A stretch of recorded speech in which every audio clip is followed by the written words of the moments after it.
surat yang bisa menyelamatkan yang hafal dari siksa kubur. Pokoknya singkat cerita, ada orang itu fasik, mungkin ya layak disiksa. Pas sampai disiksa malaikat, surat Tabarok muncul menjelma sebagai seseorang. Kalau kamu menyiksa orang ini berarti nyiksa saya.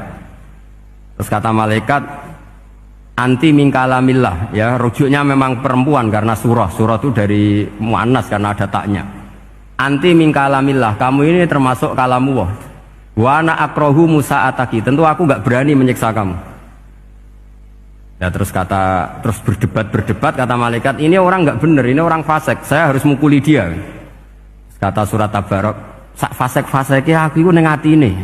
Kena nyiksa dekne nyiksa aku. Wahnya debat karena nggak ada mahkamah konstitusi.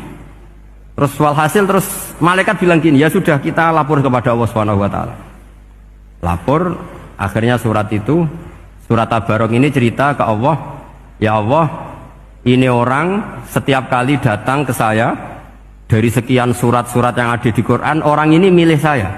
Yang dipelajari ya saya, yang dihafalkan juga saya. Ini kata surat Tabarok kepada Allah.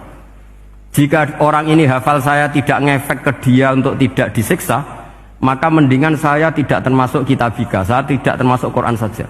Wong jadi Quran ora iso nyafaati. Terus kata Allah, lho kowe kok emosi kata Allah. Ya harus emosi dong Gusti. Masa wis dadi Quran kok gak iso nyafaati sing apal. Terus kata Allah, wis pek aman. Makanya terus banyak orang ngapalkan surat Tabarok. Ya ini sekaligus ijazah nih. Untuk meradam kemarahan malaikat niku apal surat Tabarok. Syukur-syukur apal 114 surat. Oh niku malaikat sinten mawon pun kena nih. Cukup apal Tabarok. Sehingga adatnya orang-orang Jawa selain apal Yasin itu apal Tabarok. Nah saya itu lama sekali mempelajari bab ini. Ternyata di antara pokoknya itu satu, karena malaikat itu kena aturan fikih. Nggih imut nggih, malaikat itu juga kena aturan fikih. Jika orang hafal Quran itu haram disadui, kita haram menghinakan, maka malaikat juga kena aturan tidak boleh menghinakan orang yang hafal Quran.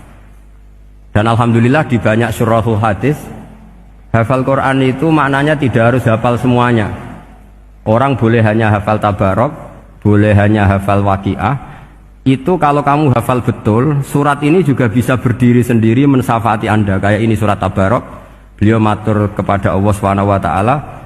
Redaksinya gini, inna fulanan amida ilayya min baini kitabika fata'allamani wa ta'alani. Jadi dari sekian surat yang ada di Quran, orang ini selalu milih saya ya Allah. Jadi gampangannya surat Tabarok, wong saya diprioritaskan orang ini kok saya dingin-dingin saja ketika mau jenengan siksa, ini enggak fair. Apa gunanya saya sebagai kalamullah, sebagai kalamuka ya Allah, kemudian tidak ngefek kepada orang ini. Akhirnya walhasil sama Allah surat Tabarok diberi hak syafaat. Makanya akhirnya semua ulama ijma yang bisa mensyafaati itu adalah satu Quran, dua Rasulullah SAW, ketiga orang-orang soleh dan seterusnya.